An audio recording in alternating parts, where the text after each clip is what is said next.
18 years, I've been a teacher. I am also a professional local realtor. After the Great Recession of 2008, I realized how important it is to have multiple streams of income to support my family and expand my charitable giving. In this adventure, I'm not alone. Today, nearly 50% of Americans have multiple revenue sources. This is why I'm hosting Streams, a show dedicated to why people have pursued work beyond their 9 to 5s. Happy Tuesday. And once again, I'm John Drawless from both Clarkson High School and Brookstone Realtors. And this is Streams, episode 6. And before I bring out my first guest, again, I want to remind you that we are going to start off with Stream of the Week. And so if you're out there looking for maybe an additional revenue source, and so just want to go through that with you, maybe give you a few ideas. And a great one, and this one again might seem a little bit obvious, but being a driver for Uber or Lyft, great idea. You get to set your own schedule, and the money is potentially pretty good with that. And so offers you a little bit of flexibility there. So look into Uber or Lyft. That would be the stream of the week. Now, that being said, I want you to stick around all the way until the end. And because a reminder that we do have a contest, we do have a contest with our guest, and you as the home viewer get to have the opportunity to win some great prizes. So stick around with us all the way until the end. My next guest for this week, I have a tremendous amount of respect for. We do quite a bit of training out in on the trails. We run. I try to keep up with him, and every now and then he lets me run a little bit faster than him when he's feeling kind. So without further ado, I'm happy to bring in Mr. Bill Holbrook. Bill, welcome. John, thanks, man. Thanks. How's the training going? Well, that is not a stream of income. We'll just put it that way. We're never going to do that. No. I guess on a balance sheet it would be more liability than asset. Yeah, it might be. But that's good. Thanks for having me, man. Oh no, absolutely. So, so Bill, tell us a little bit of your story here, and before we get into your income streams here. Yeah. So I am let's see. I have a wife. I have an 11-month-old kid that might be outside this door in a minute and crying. I can't control that. I got a 10 and a 14-year-old. Love to run. I work at a few different places and love to be involved in friends and in community. And heard today, now, John, this might be rumor, but I heard today that one of my favorite pastimes, watching baseball, might happen on my 40th birthday, might be opening day on July 25th. So a little bit about me: love to run, love to eat good food, love to play baseball, and love to hang out with guys like you. Absolutely. Now, I know I also heard that rumor as well. So, we're holding out hope. And so obviously you come from a baseball background. There you go. Absolutely. So remind me, what position did you play? So I played third base, and I could barely hit my way through a lineup. So I led the team in walks and getting hit by pitch and soft line drives over the second baseman's head. But I played good defense, and I kept the scorebook really good and made jokes on the bench, so they kept me around. Right. Hey, right. And I think the baseball term for that is duck snort. For the That's it. I was the king of the duck snort. All right. And so, I mean, we can talk hours about baseball, but obviously the show is about revenue streams. So let's get into this a little bit. So you work a couple different jobs. So talk about that a little bit. Yeah. So my day job, I work at a local nonprofit, Kensington Church. I help as an executive director at one of our locations and lead and develop staff and help lead the movement. And it's really fun because we're in a high school, so there's a portable element. So there's a lot of logistics to do with volunteers and just a really, really fun nonprofit that I believe in. And I've been doing that kind of work for almost, gosh, man, this is going to sound old, almost 20 years of working in nonprofit, working with teams, working with staff, working with volunteers, how to motivate and lead. And really my passion in that, John, is developing leaders and developing people. In the church world, we call it discipleship. In the business world, we call it development. And really it's the same thing, but that's the day job. a few years ago, I became an executive coach and consultant with a company called Strength Advisors, based out of Rochester. And the main story behind it was, I thought, honestly, John, this is just me, I thought everybody loved to do like team development stuff, learn the personality wiring and profiles of their teams, like try to meet their needs and learn their love languages. Like I just thought every manager of a team, that's what they did. They learned their team, and it's from their sports background. You learn what works with each player, right? So I just thought everybody did that. And so every team I was on, I tried, and I failed miserably. I still have files from different team development seminars I did back in the day, and I think I ruined a few people. But I just thought that's what everybody did. And a few years ago, I was working with a few friends of mine, both of them in the financial industry, and they said, Bill, you could, not everybody does it this way. And I was blown away. And over the last few years, I've just started building a business base, building a client base, and really helping people find that best version of themselves, whether it's through team development seminars, whether it's through assessments. Actually just took a week-long class last week on another assessment, or whether it's through conflict resolution and communication. Just, it's really the same thing I do in the church world. It's helping people win, helping people thrive, and helping people grow. Yeah, isn't it amazing how there's so much translation and overlap between what sometimes is viewed as like two different worlds. But so let's dive into this a little bit. So what prompts somebody to come up and seek your help? Is it most on an individual basis, or like you said, or do you get more like people from the management world that say, "Hey, I want my team, I want my team trained," and so on and so forth? Yeah. And really, I kind of feel like I'm a doctor in some ways. It's kind of like the Holiday Inn doctor, right? Like I stayed at a Holiday Inn last night. I'm not a real doctor. But people either come in when they're sick. And I mean that like they're either not doing well in management, not doing well in business or life as individuals, and they want some coaching. I mean, think about it from a baseball standpoint. The best hitters in baseball still have hitting coaches, because there's always that next level that we can get to in life. Yeah. So we have people like that. We also have managers that come in that maybe are looking for that next level of promotion, or there's a guy coach right now that's a great manager, but he wants to be a CEO one day, and he knows it takes a different skill set. So we work with topics like emotional intelligence, like self-awareness, learning how to lead and develop people with you, and delegation. Because when you have somebody from that external third party, unbiased, they can help you see some of those blind spots. If they weren't blind, we'd see them, and we'd all be great. So that's kind of the one area. The other area is, in the corporate world, there's a huge need for team development and engagement. Engagement's a buzzword right now. And they say over 60% of the US workforce is unengaged or disengaged, meaning they don't give the organization discretionary time. They're looking to clock out. They're not fully engaged in the mission. And John, I just truly believe an organization's best resource is its staffing, right? A lot of people see that on a balance sheet and see that as a withdrawal. I see it as a deposit.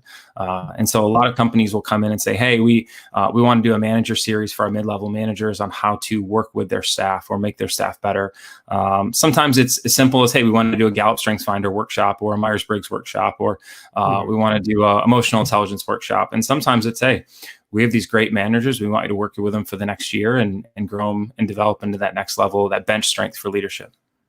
Yeah, and what I keep hearing through all this is, if you can just kind of bear with me for just a second, is as we're getting into an increasingly technical and like distance world, what I kind of hear loud and kind of glaring at me right now is what ultimately is going to help us through all of this is what it means to be human and human to human interaction. And if that's being lost, then okay, we have to figure out exactly how do we connect with those with people who might have different mindsets, different thoughts, different abilities, and so on and so forth. And how do we create and coalesce all of this? And so, not that unless I take words out of your mouth, that's just really kind of what spoke to me. Is that kind of what you're getting at, or correct me if I'm wrong? Or no, it's dead on. See, when we think about the number one thing right now, Fortune 500 companies are looking for above competency, right? The margin for competency, say in the financial industry right now, everybody basically has the same level of competency. I mean, you see this in the real estate industry. A lot of people have the same access to the MLS listings, like they have it. That's not a hidden gem. but the emotional intelligence and the ability to work with other humans, to have self-awareness, to manage our impulses when we get triggered or when we get frustrated or when we get excited, and to have real empathy, like not just, yeah, I feel for you, but sitting in an environment with somebody and not trying to fix them and listening, being curious with others, specifically across culturally in today's world. These are things that set leaders apart from managers. And if an organization already has a budget for staffing, instead of adding 10% to that budget, why don't we actually take care of the staff so they can do more and be better? Yeah. And so, I mean, if you don't mind chiming in on all this, and if this isn't a tangent that you want to go on, then hey, just let me know. No big deal. But speak a little bit on maybe the differences between like EQ, IQ. Yeah. So a lot of people think that IQ is fixed, right? Like you just kind of have this intelligent quotient and you move from there. It's a level of information that it's a way that you can interact in the world. EQ is where you interact with people, the emotional intelligence standpoint, not the intelligence standpoint. I kind of equate it like this. We've all known people that were smart, that were book smart, but they couldn't work their way out of a traffic ticket, right? They weren't street smart. They didn't know what they do at 10 o'clock in a downtown city alone. Like they wouldn't know how to navigate that. The emotional intelligence end really is made up of 4 different parts. It's made up of self-awareness, self-management, relationship awareness, and relationship management. And all it really means, John, is that when we're in a moment, and we know this as humans, right? Emotions drive everything. Like look at the last 13 weeks, right? Emotions drive everything. If we can be aware of our emotions' impact on us and on others, and then manage that to help the situation, to help a team grow, to de-escalate a stressful situation at home, to land a new client in an environment. Any of those positive uses for it is emotional intelligence. Yeah. And that's actually, a conversation I have with my students quite frequently. I'm doing all honors kids all the time. And, they're all, okay, it's gotta be, I gotta have the top marks. And so, I mean, I'm not qualified to go into exactly how to do all this, but, I take into consideration the idea of, or the importance of empathy and emotional quotion. Well, this is what right now, honestly, man, when we walk into companies, this is the number one thing they want to know is how do we get our people, our staff, resolving conflict with their peers, communicating well with those above them, and being able to see between the task list, between the email, between the Outlook scheduler, like being able to understand the situation. Because that really, John, I mean, that's the difference between a good person and a good manager and a great leader that can lead a team farther. Oh, absolutely. Now, for the millions of people watching at home, and so they hear your description on what you do, and they're like, "Wow, that sounds really good." So, what is the process for becoming a coach, for becoming an advisor in the sense? What's that process? That's a great question. So I'm about 3 years in and I'm still figuring it out. It's one of the most unregulated fields out there. And so, I mean, you could probably apply online for a coaching certificate tomorrow and be a certified coach by the end of the week. There really is not that high of a bar. My wife is a nurse. In nursing, you gotta pass the NCLEX, right? Like there's an assessment to take to pass that. As a realtor, you have to pass an assessment. As a lawyer, you have to pass an assessment. As a coach, you don't, and that's where it can get a little tricky. There's a lot of different kinds of coaches out there.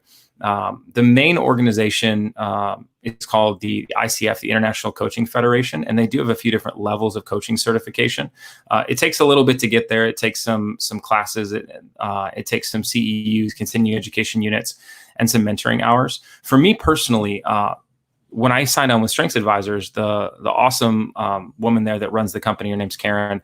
She is a Gallup Strengths Finder certified coach. So Gallup is an organization out of Nebraska. It's a really popular assessment that people use. So I told her, and this is where it's so fun, right? Like anytime you have to develop another stream of income or profession, you have to bet on yourself, right? So I found out the cost of the class. It wasn't cheap. I got a no interest credit card, and I booked the class. And I said to her, "Hey, when I come back, let's see if I can pay this off in a year."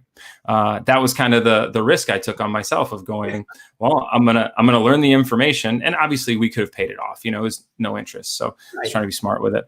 And I had it paid off in 4 months. And so that was a good bet. So I got certified in an assessment that I could use. From there, then you just have relationships. You meet somebody and you go, oh, we did the Gallup StrengthsFinder assessment with their organization, but they need to learn about conflict resolution. So then I read about 7 books on conflict resolution and made a PowerPoint slide and a seminar out of it. And I've done it over 50 times. So that's the kind of stuff that I do. I ended up getting certified in Myers-Briggs. I have a level 2 certification in that.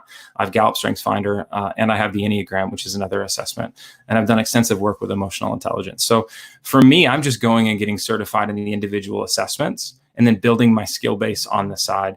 But the biggest thing for me is when Karen took a risk on me and said, well, I think this guy can do it. And she gave me a few clients early on. And from there, we just kept growing. Right. Yeah. And that's one thing that's been pretty consistent. This is obviously the 6th episode that we've run. And one thing that's been consistent across all 6 weeks has been the process through which you can actually become that thing is actually quite simple. Right. Yeah. But in order to be effective, it does take a lot of work. And so I don't want to overstay, to overplay or whatever the point is I'm trying to, but like make it seem as though, oh, hey, just do this. It's easy. Well, it's not necessarily easy. It's the same thing, obviously with real estate. Yeah, you can pass a test and you're a realtor. That's not that hard. But then getting into what you're talking about, the human piece of it. And I love what you're talking about as far as betting on yourself, right? And because as you're working through, I mean, it can be sink or swim. So you have to figure out pretty darn quick exactly what you have to do in order to be successful within that particular field.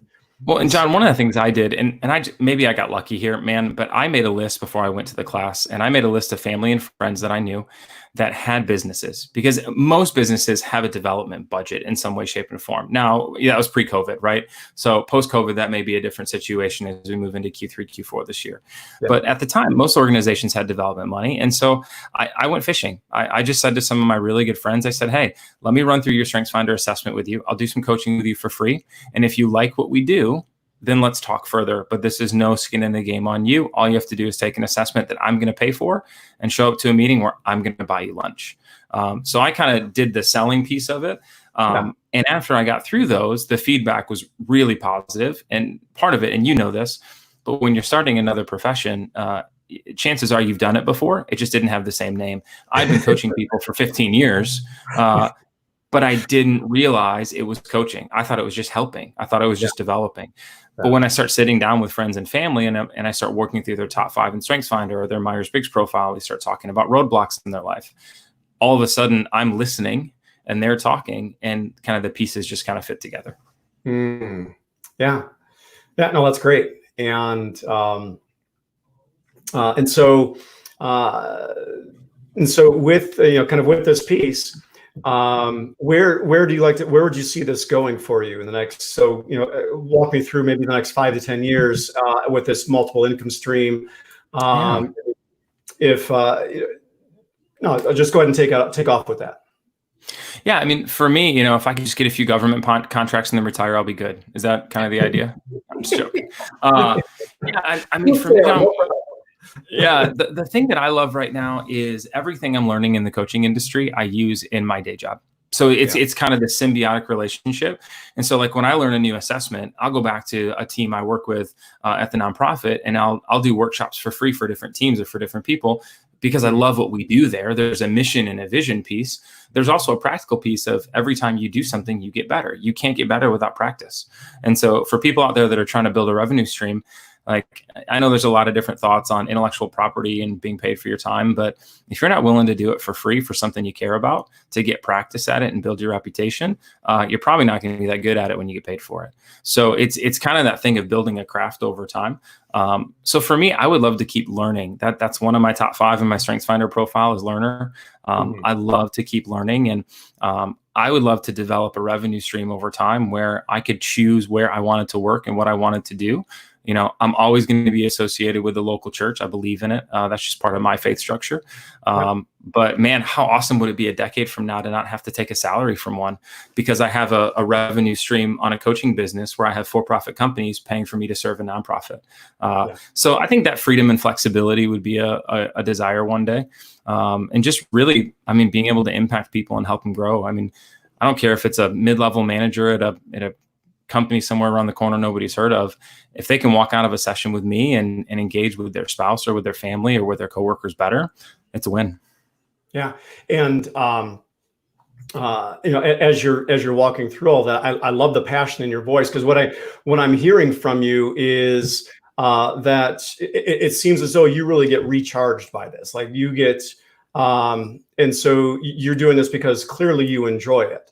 It's not just, well, hey, I gotta, my daughters need, they need softball lessons, or they need everything. So we'll just lay that on the table.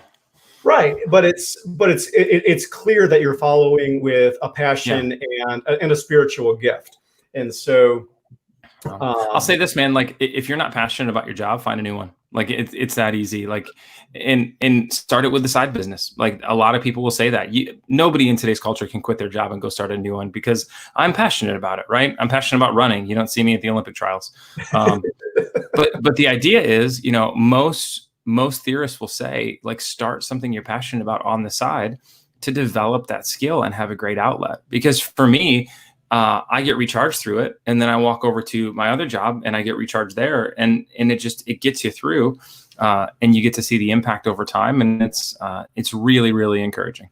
Yeah, and then you avoid the trap of I'll date ourselves here. Avoid the trap of Peter Gibbons, right? To where the old Office Space example. Well, in a given week, I do about 15 minutes of real, actual work. Oh my gosh, that's why I don't mind working from home right now, because I can get, and maybe this sounds crazy, but I can get 10 hours worth of work done in 6 hours because there's no distractions. Right. You can pound it out and go from thing to thing. But yeah, for me, John, honestly, and I think I've said this to you before, like it's really not about financial security. We've lived pretty well financially. We've saved, we've done the whole debt free other than our mortgage thing, the Dave Ramsey stuff. Like, we've done all that. Yeah. For us, really, the income is a byproduct of impact. And I believe, and this is just me, nobody's wrote a book on this, or maybe they have. I believe if you're focused on the impact and you're focused on the passion area, that the revenue and the finances will follow behind it. Absolutely. I just that reminds me a lot of what one of our pastors, Dave Wilson, says, like, make a dent where you're sent. Yeah, absolutely. Dave's okay. He's okay. Yeah. He's awesome. He's so good. Yeah. Yeah. So, but people out there that are trying to get a side business or a side hustle or a second revenue stream, and they're not energized by it. Now, obviously, there's the situation where, if you or I were in a situation where we'd work 8 jobs to fend for our family. Like, we know that. Right. But if you have the freedom and the ability to start a side business, start it in an area that you're passionate about, get a little expertise and training behind it, and just do some fun stuff for friends and family and see where it takes you. Yes. Daniel Pink, who did a TED Talk, he talked about what motivates human beings is mastery, autonomy, and purpose. Mm-hmm. Right? I want to do something because I want to get good at it. I want to be free to do what I want to do, and I want to believe that what I'm doing actually matters. And so I'll post a link to that underneath the thread here for those of you watching at home. So that's good. Yeah. Well, Bill, thank you very much. It is time. Yeah. It is time to put you through the gauntlet. I hope you're ready. And for those of you watching at home, now's the time. So if you're watching at home, I'm going to ask Bill a series of questions. He's not going to answer them out loud. He's just going to answer them internal monologue. And then I want those of you at home to type in your answers into your Facebook or into YouTube, whichever avenue you're watching. And then after the 5th question, go ahead and click send. Okay. And then if your answers match Bill's, then you will be sent a gift card to a Seattle-based coffee house, national chain. You can probably figure out which one it is. And so that's how it works. All right. And then, so Bill, you'll see the questions on the bottom of your screen, as will everyone else. So, question one. All right. Which do you prefer, a 5K or marathon? Whenever you're ready to tell me, go on to the next question. Go on. All right. Okay. Now, this one, you gave your son an absolute perfect baseball name. Okay. JD Holbrook. I mean, that is just a baseball name.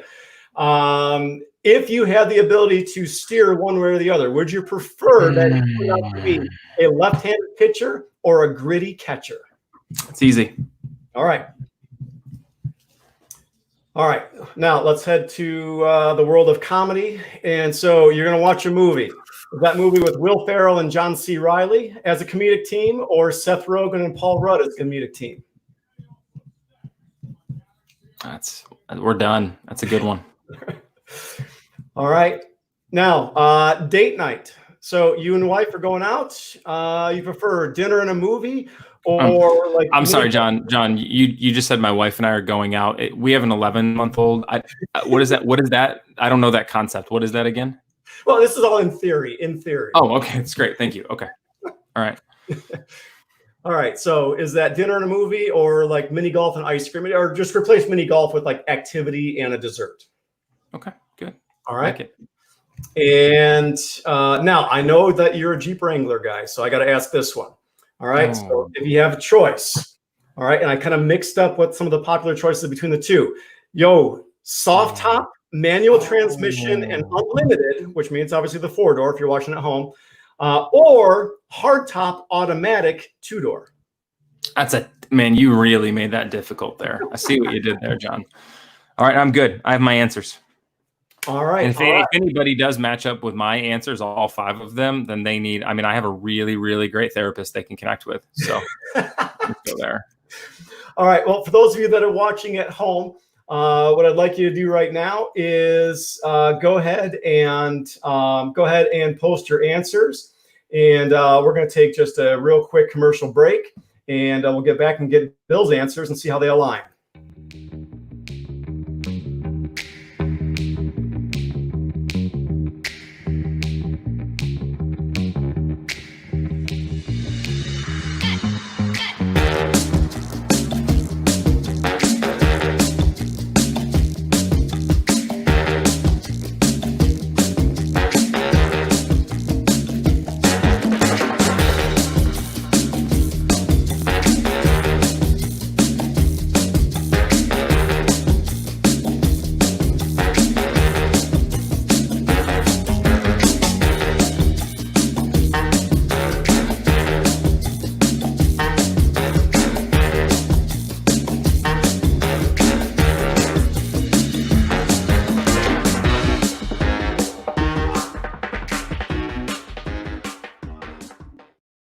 All right, guys, for shameless plug in there, right?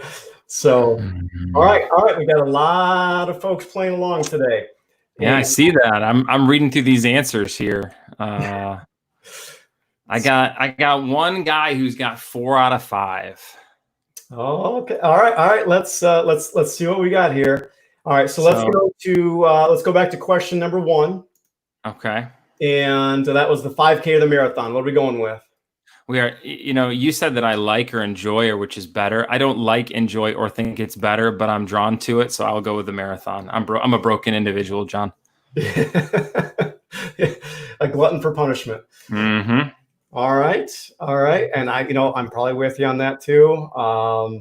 Shocker, I know. Like, why even wake up for a 5K? Like, do you need a shower after? Like, it's a warm up. Yeah. All right. So for JD Holbrook. I want him to get paid. I don't want him to have double revenue streams. And the only way to get paid is a left-handed pitcher with a good fastball. So right. It's almost not fair how much they're sought after. A lefty throwing 88 is getting a scholarship and drafted. A righty throwing 88 is just a guy.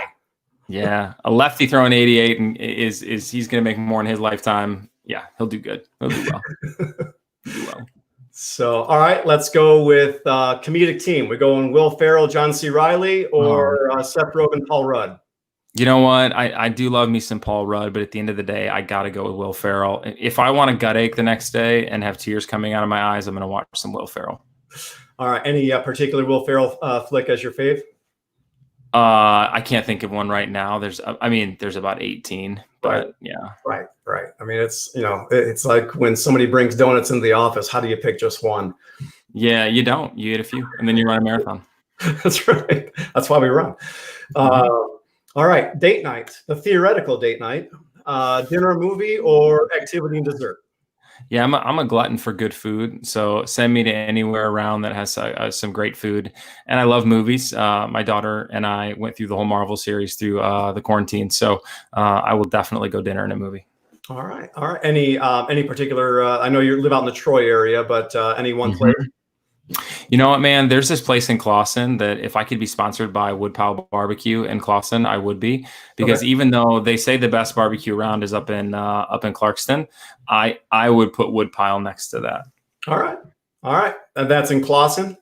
Yeah. I waited in line for 45 minutes on Father's Day to order it, so it's pretty good. All right, and well worth it.